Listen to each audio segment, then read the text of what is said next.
مولا علی شیر خدا نے اپنی زندگی ساری 9 سال کی عمر تھی جب کلمہ پڑھا تھا، 9 سال حضور نے سب گھر والوں کی دعوت پکائی، اور جب سب لوگ آ گئے سارے خاندان والے، تو فرمایا میں اللہ کا نبی ہوں، کون کون میری مدد کرے گا؟ آپ کو پتہ ہے نا کہ جب مشکل وقت آتا ہے نا، یہ تو تب پتہ چلتا ہے نا ساتھ کون چلتا ہے۔ امیر آدمی ہو نا جس کے پاس 10 کروڑ روپیہ ہو اور وہ اپنے مکان کا تیسرا لینٹر ڈالنے لگے نا، تیسرا، تو سارے بڑے بڑے لوگ آ کے پوچھتے ہیں چودھری صاحب کوئی ضرورت ہوئی تو بتانا، پیسے پوچھے۔ تو غریب آدمی کی چھت گر جائے تو اسے کوئی بھی نہیں پوچھتا، بلکہ جن سے تعلق ہوتا ہے وہ بھی موبائل بند کر لیتے ہیں، وہ کہتے ہیں اب اس نے واپس کیسے کر دیں۔ حضرت مولا علی اس زمانے میں جب سام سونگ گیا سب کو، حضور نے فرمایا کون کون میرے ساتھ چلے گا؟ روٹی بھی کھا لی، گھر بھی آ گئے، صادق اور امین بھی کہہ دیا، جب کہا چلے گا کون کون؟ چپ کر گئے۔ تو حضرت علی کہتے ہیں جب میں نے حضور کے چہرے پر ذرا پریشانی دیکھی نا، یہ چلتے کیوں نہیں؟ تو آپ فرماتے ہیں کہ ابھی میں کھجور کھا رہا تھا، کرتا لمبا پہنا ہوا تھا، سب سے پیچھے بیٹھا تھا، اور حضرت علی کا قد بھی درمیانہ تھا۔ آپ فرماتے ہیں میں اٹھا اور کھجور ابھی میرے منہ میں تھی، جھٹپٹ میں نے اسی طرح نکال کر جیب میں ڈالی، اور میں پنجوں کے بل کھڑا ہو گیا، دونوں بازو کھڑے کر کے کہا حضور یہ نہیں بولتے تو نہ بولیں، انا ناصرو کا یا رسول اللہ، انا حافظو کا یا رسول اللہ۔ حضور آپ جہاں جہاں کہیں گے علی آپ کا مددگار بنے گا، دین کی مدد کرے گا، اور اگر آپ تک کوئی آئے گا تو علی آپ کی حفاظت کرے گا۔ 9 سال کی عمر میں چلے علی دین کی نوکری کے لیے، پھر بدر میں بھی پہلی صف میں، احد میں بھی پہلی صف میں، خندق میں بھی پہلی صف میں۔ ایک جنگ میں حضور نے کہا علی تو رہ جا، اس دفعہ رہ جا، تو عرض کی رو پڑے حضرت علی، دلیر آدمی تھے، رو پڑے، کہنے لگے حضور آپ مجھے بچوں اور عورتوں کے پاس چھوڑ کے جا رہے ہیں؟ حضور مجھے لے چلے، میں میدان کا زندگی ساری گزار دی، ساری زندگی گزار دی، اپنے زمانے میں آپس کا اختلاف بھی دیکھا، ساری زندگی شیر خدا نے دین کو دے دی۔ کوفے کی جامع مسجد میں 21 رمضان کو جب حضرت علی کو خنجر لگا نا، تو تاریخ میں جملہ محفوظ ہے، خنجر لگا نا جب، وہ 9 سال کی عمر میں یاری لگائی، 63 سال عمر ہو گئی، جب خنجر لگا تو کہنے لگے فزت برب الکعبہ، مجھے رب کعبہ کی قسم آج کامیاب ہو گیا ہوں، پانی پرن سہیلیاں تے رنگا رنگ کڑے، اسی پریا اس دا جانیے جس دا توڑ چڑھے۔ کہا دیکھو بھائی میں آج کامیاب ہو گیا، میں کامیاب ہو گیا، وہ جو میں نے کہا تھا حضور میں ساتھ رہوں گا، تے لے سجنا سا توڑ نبھائی، جان دیتی راہ تیرے، دے دیا ہر چیز دین کو دے دی۔ کون سی پراپرٹی چھوڑ کے گئے پیچھے؟ کون سا نظام بنا کے گئے؟ امام حسن بھی شہید ہوئے، پتہ ہے آپ کو؟ امام حسن کا بھی دن منانا چاہیے کہ نہیں؟ ان کے یوم وصال پہ بھی کوئی جلسہ کر لیا کرو، بڑے ہیں امام حسین سے، جدھر سارا زمانہ چلتا ہے ادھر چل پڑتے ہو۔ حدیث میں جہاں جہاں نام آیا نا، پہلا امام حسن کا ہے، دوسرا امام حسین کا ہے، اور امام حسین کے اپنے جملے ہیں، فرماتے ہیں نیرا میرا بھائی نہیں، میرا امام بھی ہے، میرا امام بھی ہے۔ اور آپ فرمایا کرتے تھے میں نے بڑی چیزیں اس حسن سے سیکھی ہیں، جو انہوں نے سیکھا ایک بتاؤں اس میں سے؟ کچھ لوگ تھکے تھکے ہیں آپ میں سے، حالانکہ میں تو زیادہ سفر کر کے آیا ہوں، عرض کروں جو انہوں نے سیکھا ہے؟ سنو، امام حسین خود بتاتے ہیں، فرماتے ہیں کہ اب میرے بھائی نا امام حسن اپنی ایک بیوی کو طلاق دینا چاہتے تھے، اختلاف شدید ہو گیا، بات طلاق تک آ گئی، مجھے پتہ چلا تو میں پہنچا، میں نے کہا بھائی جان کیا اختلاف ہے بھابھی سے؟ سنا طلاق دینے لگے ہیں؟ فرمایا ہاں طلاق دے دوں گا۔ چلی گئی ہے میکے، فرمایا بتائیں غلطی کیا، کیوں دے رہے ہیں؟ تو امام حسن فرمانے لگے حسین آپ نے قرآن نہیں پڑھا؟ میں نے کہا جی پڑھا ہے، بتائیں۔ کہنے لگے اللہ فرماتا ہے ہن لباس لکم وانتم لباس لہن، مرد عورتوں کا لباس ہیں، عورتیں مردوں کا لباس ہیں۔ فرمایا میری بیوی میں کوئی کمزوری ہوگی تو میں پردہ ڈالوں گا کہ دنیا کو بتاؤں گا؟ امام حسین کہتے ہیں میں نے اٹھ کے بھائی کا ہاتھ چوما، میں نے کہا آیت میں نے پہلے بھی پڑھی تھی، تفسیر آج سمجھ میں آئی ہے، تفسیر آج سمجھ میں آئی ہے، میرے بڑے بھائی نے سمجھائی ہے، سمجھ میں آئی۔ کہتے ہیں کچھ دنوں کے بعد امام حسن نے بیوی کو طلاق دے دی، میں پھر آیا اور میں نے کہا میرے شانوں والے بھائی آپ بھی بتا دیں کیا مسئلہ تھا؟ تو کہتے ہیں میرا ماتھا چوما میرے بڑے بھائی نے، اور کہنے لگے حسین چھوڑ، وہ غیر محرم بیوی ہے، میں کسی غیر کی باتیں تیرے ساتھ کیا کروں؟ طلاق دے دی، غیر محرم ہو گئی، اب اس کا ذکر کیا چھیڑنا؟ کہتے ہیں میں سمجھ گیا کہ میرا بھائی قرآن کی اس روح کو جانتا ہے جو حسین تک بھی پہنچ رہی ہے۔ بھائیو امام حسن رضی اللہ تعالیٰ عنہ، آپ کو پتہ ہے یہ کائنات کا وہ عظیم شخص ہے، حسن ابن علی، وہ عظیم ہستی ہے جس نے تاج چھوڑ دیا، تخت چھوڑ دیا، پر نبی پاک کی امت کو جوڑ دیا۔ نبی کریم نے ان کو اپنے ساتھ بٹھا کے کہا تھا، صحیح بخاری میں موجود ہے، کہا یہ میرا بیٹا حسن سید ہے، یا مسلمانوں کی دو جماعتیں لڑیں گی تو یہ صلح کرائے گا۔ حضرت امام حسن نے تخت چھوڑا، تاج چھوڑا، لیکن مسلمانوں کو آپس میں اتنی بڑی قربانی، اتنی بڑی قربانی۔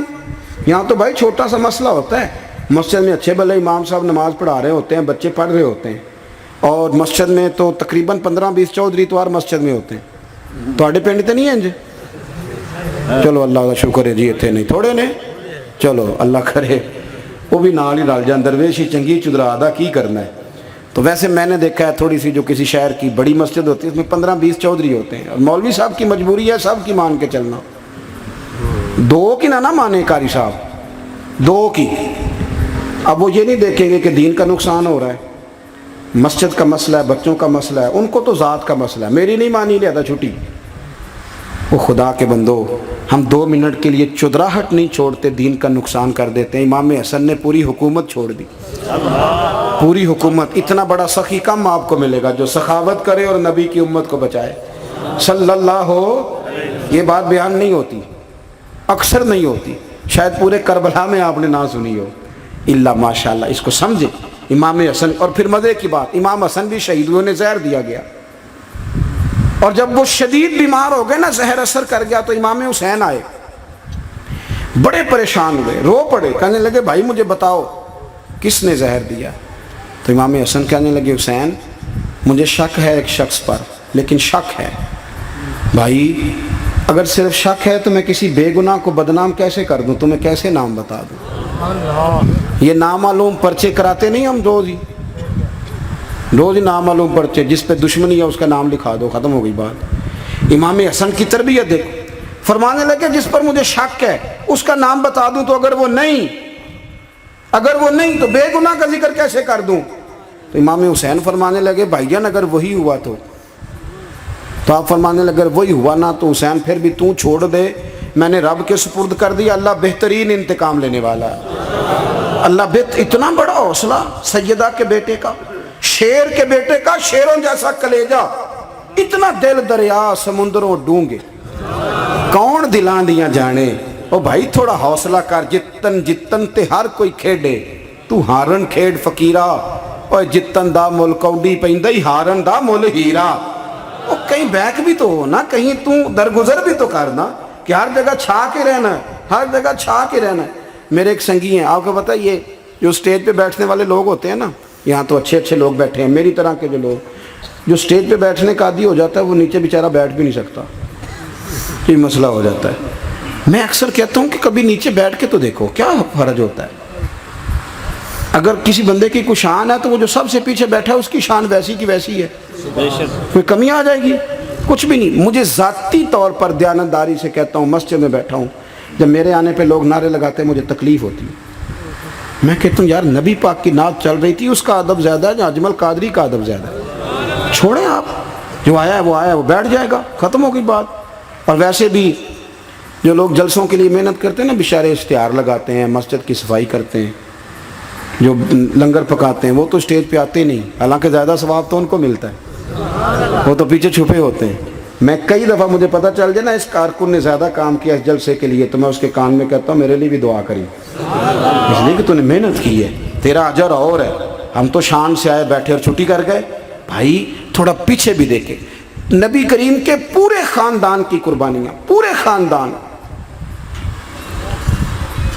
دوپہر کو کھانا نہ پکاؤ تو ہمارے بچے موبائل توڑ دیتے ہیں، اور شام کو مرضی کا نہ پکاؤ تو واک آؤٹ کر جاتے ہیں، کہتے ہیں لے آؤ پیسے پھر برگر لے آئیے، میری مرضی کا نہیں پکا۔ سیدہ فرماتی ہیں میرے گھر میں مہینہ چولہا نہیں جلا، مہینہ چولہا۔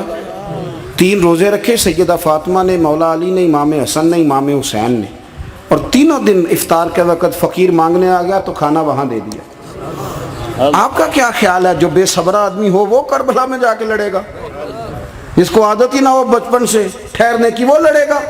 جو ذرا سی بات پہ ڈگمگا جاتا وہ لڑے گا؟ اسٹیج پہ نہیں بٹھایا تو لڑ پڑے وہ لڑے گا؟ او خدا کے بندو، بڑا حوصلہ چاہیے، بڑا ظرف چاہیے۔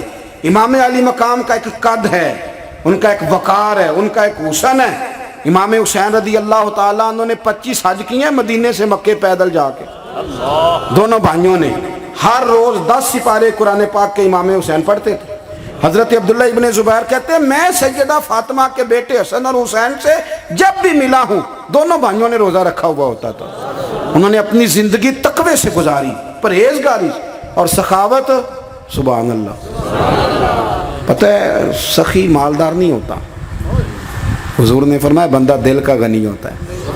مالدار تو بندہ بنتا ہی تب ہے جب پیسے جمع کرے، سخاوت کرنے سے تھوڑی مالدار بنے گا۔ اس لیے درویش کہتے ہیں مالا والے سخی نہیں ہوندے، تے سخیاں کول مال نہیں ہوندا۔ سنیں جی، سنیں، بہت بڑی سخاوت کی اپنی زندگی میں، ساری زندگی سخاوت میں گزار دی، ساری زندگی۔ امام حسن نے بھی، امام حسین نے جو آیا دے دیا، جو آیا دے دیا، ہزاروں دینار آتے۔ ایک دن ایک فقیر مانگنے آ گیا تو امام حسن حسین دونوں تھے، کہنے لگا میں نے سنا ہے بڑے لاجپال ہو، غریب ہو، مہربانی ہو جائے۔ فرمایا بیٹھ جاؤ، رزق آنے والا ہے۔ تھوڑی دیر گزری تو 3000 دینار آئے۔ ویسے میرے کو 3 لاکھ روپیہ ہوتے مسیطے کنے دینے چاہیے؟ میں اپنا پہ پوچھنا، تھوڑا تے پوچھیا ہی نہیں، میں مشورہ پہ لینا۔ 3 لاکھ جو میرے کو ہوتے مسیطے کنے دینے چاہیے؟ تسی ظاہر ہے ان کو دیانتداری والا مشورہ ہی دینا ہے نا، جن کرنا جو ہی دسنا جے نا۔ کتنا؟ 1000؟ ہاں، میں کبھی کبھی پیار سے بات سناتا ہوں۔ ایک سنگی میرے پاس آیا، کہنے لگا سب دعا کرو اللہ میں پیسے دے، میں وہ راہ چ دیاں گا۔ میں کہ یا اللہ انہوں 10 کروڑ دے، 9.5 کروڑ تیرے راہ دے چھڑے گا۔ وہ بھی ہسی آئی ہے جو میں تسی ہسے ہو نا، آمین نہیں زوا کی، یا چپ کر گیا یا کورن لگ گیا۔ اور میں کہ کرما لیا آمین تے آگ، تینوں دے 50 لاکھ پھر بھی پیا بچدا سی، لیکن اسی دعاواں وچ بھی 9.5 کروڑ دین لی تیار، ناراض نہ ہونا، دعاواں وچ بھی تیار نہیں، مزاج ہی نہیں، طبیعت ہی نہیں۔ سیدہ فاطمہ الزہرا کے پاس 40 اونٹ کھڑے تھے۔ ایک بی بی آئی، وہ کہنے لگی اماں جی یہ جو اونٹ کھڑے ہیں یہ میرے ہیں، اب بتائیں میں اللہ کے رستے میں دوں تو کتنے دوں؟ سیدہ فاطمہ کہنے لگی 1 بکری دے دے۔ وہ کہنے لگی حضور اگر آپ کے پاس 40 ہوتے تو آپ کتنے دیتی؟ سیدہ فرمانے لگی میں سارے کے سارے دے دیتی۔ تیرے لیے مسئلہ اور ہے، میرے لیے فتویٰ اور ہے، سارے دے دیتے۔ 3000 دینار آئے امام حسن اور حسین کے پاس۔ فقیر بیٹھا ہے، فقیر کہتا ہے میرے دل میں خیال تھا کہ 5-10 دے دیں تو میری موج بن جائے گی، پر مجھے نہیں پتا تھا کہ اتنے سخی گرانے کے پاس آیا ہوں۔ 5-10 دے دیں تو موج بن گئی۔ کہتے امام حسن نے 3000 دینار میری ہتھیلی پہ رکھے اور میرا ماتھا چوم کے کہنے لگے یار میرا تو خیال تھا کہ تیرے انتظار پر تجھے کچھ ملے گا، پر یہ رکھ لے، مجھے پتا ہوتا کہ تجھے اتنا ملنا ہے تو میں تجھے انتظار نہ کراتا۔ جلدی دے، خود بھیک دے، خود ہی کہیں منگتے کا بھلا ہو۔ اپنی زندگی نفاست سے گزاری اہل بیت، قربانی دے کے گزاری۔